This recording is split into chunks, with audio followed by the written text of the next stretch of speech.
정부의 주요 정책을 살펴보도록 하겠습니다. 박정희 정부의 주요 정책은 크게 이제 세 가지로 나뉘는데요. 한일 국교 정상화와 베트남 파병, 삼선 개헌이 있습니다. 한일 국교 정상화는 다른 말로는 한일 협정 체결이라고 하는데요. 이 부분은 앞에 영상에서 살펴보았기 때문에 베트남 파병부터 살펴보도록 하겠습니다. 베트남과하고 미국과의 전쟁이 이제 확대가 되면서 미국이 이제 한국에 베트남 파병을 요청했죠. 그래서 박정희 정부는 미국이 이제 6.25 전쟁 당시에 우리나라를 도와준 나라이기도 하고, 그 다음에 이제 베트남 파병으로 인해서 불안각서를 통해서 얻을 수 있는 이익이 있었기 때문에 베트남에 이제 우리 군인들을 파병을 했습니다. 불안각서의 내용을 보면 우리가 어떤 이익을 얻었는가가 이제 확인이 가능한데요. 먼저 한국에 있는 대한민국 국군의 현대화 계획을 위해서 수년 동안 상당량의 장비를 제공한다고 그랬죠. 그래서 이걸 통해서 대한민국 국군이 현대화를 할 수 있었던 거고요. 맨 마지막에 보면 1억 5천만 달러의 차관을 추가해서 또 다른 차관을 제공한다고 했으니까 이걸 통해서 얻을 수 있었던 차관도 있었다는 겁니다. 그래서 베트남 파병을 우리가 얻은 이익은 일단 국군의 현대화, 그 다음 경제 발전을 위한 기술과 차관을 제공받은 거, 그 다음에 한미동맹을 강화할 수 있었다는 거, 이런 것들이 이익이 될 건데요. 좋은 점만 있었던 건 아니에요. 전쟁에 지금 우리 군인들을 보내는 거잖아요. 그러니까 당연히 전쟁터에서 수많은 사망자와 부상자가 발생했을 것이고, 이 당시 베트남전에서 미국이 전쟁을 수행하는 과정에서 이제 나무를 말라 죽게 만드는 고엽제라고 하는 것을 사용을 했거든요. 그러니까 당시에는 이 고엽제가 사람들한테 뭔가 영향을 줄 것이라고 하는 것이 알려지지 않은 상황이었는데, 실제로 이 고엽제를 맞은 이제 사람들이 굉장히 후유증에 많이 시달리는 고엽자 피해자가 발생한 것이죠. 그래서 이런 고엽제 피해자도 나타나게 되고, 그 다음 라이따이안 문제라고 해서 한국 사람과 그 베트남 사람들 사이에서 혼혈인들이 나타나게 돼요. 근데 이 사람들이 좀 차별받는 그런 문제들이 발생을 하게 되면서 베트남 전쟁에 긍정적인 측면도 있었지만 부정적인 측면도 분명히 있었다는 것을 우리가 기억을 해야 합니다. 사실 이 베트남 전쟁이 이렇게 단순화해서 우리 선생님이 이익과 부작용으로 나눠놓긴 했지만 이렇게 단순하게 이야기할 수 있는 성격의 것은 아니거든요. 기회가 된다면 베트남 전쟁과 관련해 가지고 전쟁과 평화가 무엇인지, 그 다음에 국가의 어떤 주도적인 정책 상황 속에서 개인이 어떤 선택을 할 수 있는지에 대한 내용들을 같이 해보면 좋을 것 같아요. 일단 베트남 전쟁은 이 정도로 하고요. 이제 삼선 개헌 장기 집권 시도로 넘어가도록 하겠습니다. 우리가 군사 정변 이후에 개헌된 내용에서 대통령 중심제를 한다고 그랬잖아요. 그때 대통령 중심제에서는 4년 중임까지를 허용하는 것이었어요. 그래서 그 법에 따라서 박정희 대통령은 재선에 성공했기 때문에 8년 동안만 대통령을 할 수 있었던 건데, 이제 다음번 대선에 또 나오고 싶은 거예요. 그래서 재선에 성공하고 난 뒤에 삼선 개헌이라는 걸 통해 가지고 1971년 대선에 나오고자 합니다. 그래서 삼선 개헌은 대통령의 3회 연임을 허용하는 개헌이거든요. 밑에 자료 한번 보도록 하겠습니다. 1968년에 북한이 무장공비를 보내서 청와대를 습격하려고 했고, 미 해군 정보 수집함을 공해상에서 이제 납포했어요. 이와 같은 북한의 이제 연이은 무력 도발 이런 것 때문에 남북 간의 긴장이 고조되고 있었는데, 그 다음에 박정희 정부가 이러한 위기 상황을 극복하고 지속적인 경제 성장을 추진한다는 명분을 내세워서 헌법 개정을 추진했어요. 이 헌법 개정의 내용이 바로 대통령의 3회 연임을 허용한다는 거죠. 이렇게 우리가 위기 상황에 있고 우리나라는 아직도 경제 성장이 더 필요하니 저를 한 번만 더 대통령으로 뽑아주시면 열심히 하겠다, 이런 식으로 국민들에게 호소를 했던 거죠. 야당은 대통령의 3번 연임을 반대하면서 국회 본회의장에서 농성을 했는데, 이에 여당이었던 민주공화당 의원들이 1969년 9월 14일 새벽 2시 50분경에 몰래 빠져나가서 자기들끼리만 국회 별관에 모여서 이 헌법을 통과시킨 거예요. 국회법에 따르면 표결이 있을 때 국회의원들에게 알려야 하는데, 이날은 야당에게 알리지 않고 여당 의원들끼리 표결을 했어요. 그래서 이 헌법 개정안이 국회를 통과하니까 대학생들과 시민들이 삼선 개헌에 반대하는 그런 시위들을 하기도 했었죠. 그래서 이때 삼선 개헌의 주요 내용은 대통령을 탄핵하는 경우에 국회에 발의를 하는 것과 국회에 발의하는 것은 물론 이제 의결 종족수를 높일 것인가 줄일 것인가, 여기에서 높인다고 했거든요. 그러면 국회 발의 및 의결 종족수를 높인다는 건 많은 사람들이 모여야 대통령 탄핵을 할 수 있다는 거예요. 대통령 탄핵의 조건이 까다로워졌죠. 그리고 이 삼선 개헌의 내용은 대통령의 무제한 연임을 허용하는 것이 아니라 3선만 허용하는 것이었어요. 그래서 야당과 학생들의 반대에도 불구하고 이 개헌안이 이제 통과돼서 이제 박정희 대통령이 1971년 대선에 나올 수 있었고요. 71년 대선에서 이제 성공을 하게 되는 거죠. 그래서 이때 71년 대선에서 박정희 대통령하고 같이 라이벌 구도를 했던 사람이 바로 김대중, 지금은 이제 대통령이 결과적으로 됐으니까 이 당시는 이제 김대중이라는 이제 신민당의 총재였는데, 이 사람이 진짜 표를 너무 많이 가져가서 비등비등하게 표가 될 정도였던 거예요. 이때 김대중 대통령이 연설을 좀 잘했다고 이제 알려져 있는데, 그때 뭐라고 이제 주장을 했냐면, 지금 우리가 박정희를 뽑아주게 되면 우리나라가 총통 체제가 될 거다, 이런 식으로 선거 그 연설할 때 했거든요. 그래서 아니나 다를까 진짜 71년도 대선에서 이제 박정희가 당선이 됐더니 72년도에 10월 유신이라는 걸 선포를 해가지고 정말 대통령의 권한을 강화시켜서 무제한적으로 대통령을 할 수 있는 그런 총통체제를 만들더라는 거죠.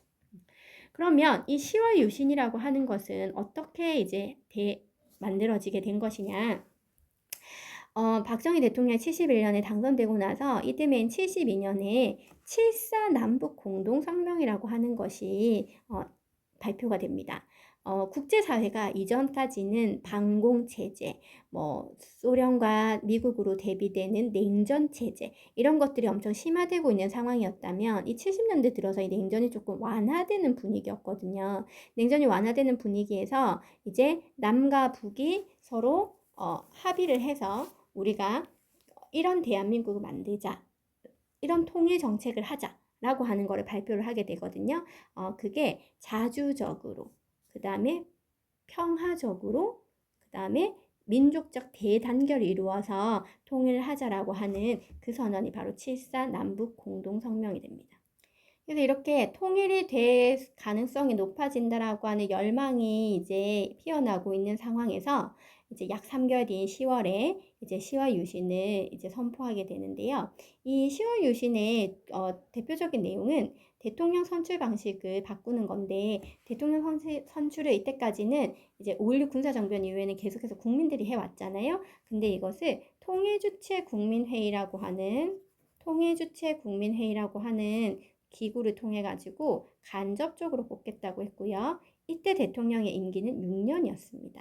그리고 단임이다, 몇 번 연임을 한다, 이런 연임 규정 자체가 없었어요. 그 말은 여기 이 통일주체국민회의에서 허락하기만 하면 몇 년이든 몇십 년이든 대통령을 할 수 있다, 이런 말이겠죠.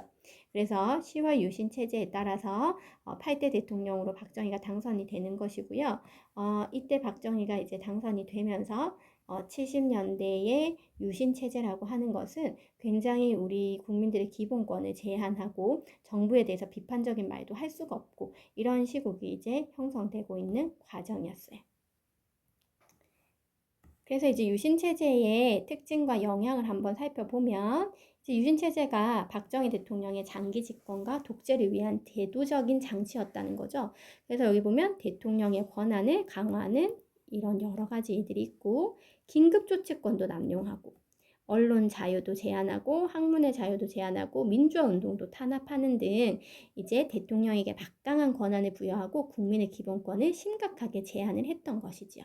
이게 유신체제의 특징인데, 그럼 이런 상황에서 사람들이 가만히 있지는 않을 거 아니에요. 그래서 유신체제에 대한 저항이 일어나거든요. 그거 조금 이따 살펴보기로 하고, 이 유신헌법을 이렇게 선생님이 조문을 이제 실어놨는데요. 여기 보면 통일주체국민회의에서 토론 없이 무기명으로 투표를 선거하는데, 제40조를 보면 통일주체국민회의는 국회의원 정수의 3분의 1에 해당하는 수를 선거한다 이랬죠. 그러면 이 통일주체국민회의가 국회의원의 3분의 1을 뽑을 수 있는 거예요. 근데 이 3분의 1을 어떻게 뽑는 거냐? 여기 질문 10번에 보이죠? 대통령의 추천을 받아서 이 국회의원 3분의 1을 뽑아요. 그러니까 이 대통령의 권한이 굉장히 크다는 것을 알 수가 있고요. 제53조에 보면은 대통령은 이런 사유가 있을 때 긴급 조치를 할 수 있다 이렇게 되어 있는데 이 긴급 조치라고 하는 것이 왜 발동된 것인지를 우리가 생각을 해보면 일단 유신체제에 반대하는 활동을 장려할까요? 금지할까요? 당연히 금지하겠죠. 유신체제에 반대하는 활동을 금지를 하고 국민의 자유와 권리를 억압하면서 입법부, 행정부, 사법부의 활동을 제한합니다. 그러니까 지금 우리나라는 재헌국회 이후로 입법, 행정, 사법이 분리된 삼권 분립의 국가인데 이 유신체제 하에서는 대통령이 곧 입법부이며 행정부이며 사법부의 역할을 다 하고 있는 거죠.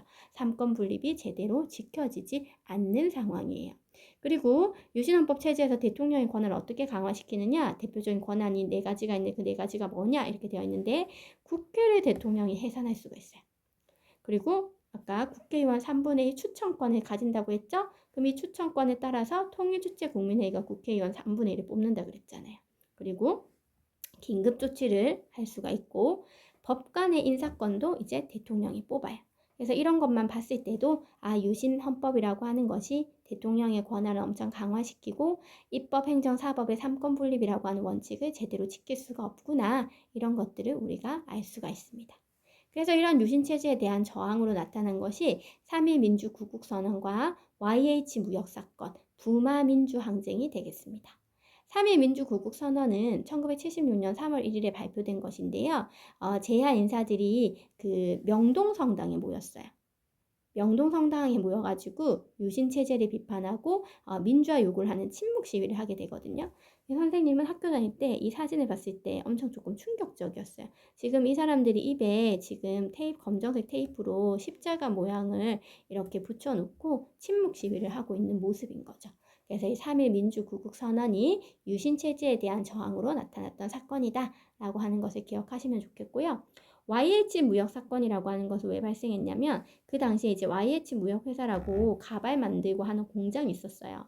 근데 이 공장이 잘 운영이 됐는데 갑자기 이제 폐업을 하게 된 거예요. 그래서 이 당시에 이 YH 무역회사에서 일하고 있던 여성 노동자들이 전부 다 실직 상태가 되니까 뭔가 정부에게 대책을 마련해 달라고 이제 요구를 하는데 그게 안 먹히니까 이 당시 야당이었던 신민당사에 이제 찾아가서 농성을 하게 돼요.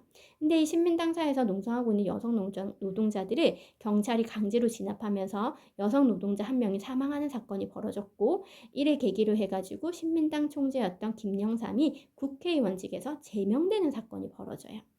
아까 유신체제에서는 대통령 국회도 해산할 수 있었고 이런 식으로 국민들이 뽑은 국회의원을 이렇게 제명할 수도 있었던 거죠. 그래서 이게 계기가 돼서 1979년에 부마민주항쟁이라고 해서 김영삼의 정치적 근거지였던 부산과 마산 일대에서 학생과 시민들이 유신체제에 반대하면서 부마민주항쟁을 일으키게 됩니다.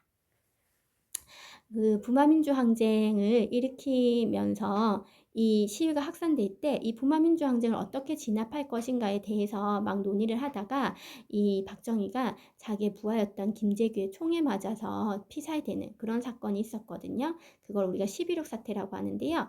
이걸 선생님이 학습지에서 이렇게 실어놨습니다. 유신체제의 저항에 해당하는 거 3.1 민주구국선언이 되겠고요. 그 다음에 YH 무역사건도 있었고 부마민주항쟁도 있었고 11.6 사태도 있었고 이런 일련의 사건들로 인해 가지고 유신체제가 박정희의 죽음으로써 붕괴가 되는 것이죠.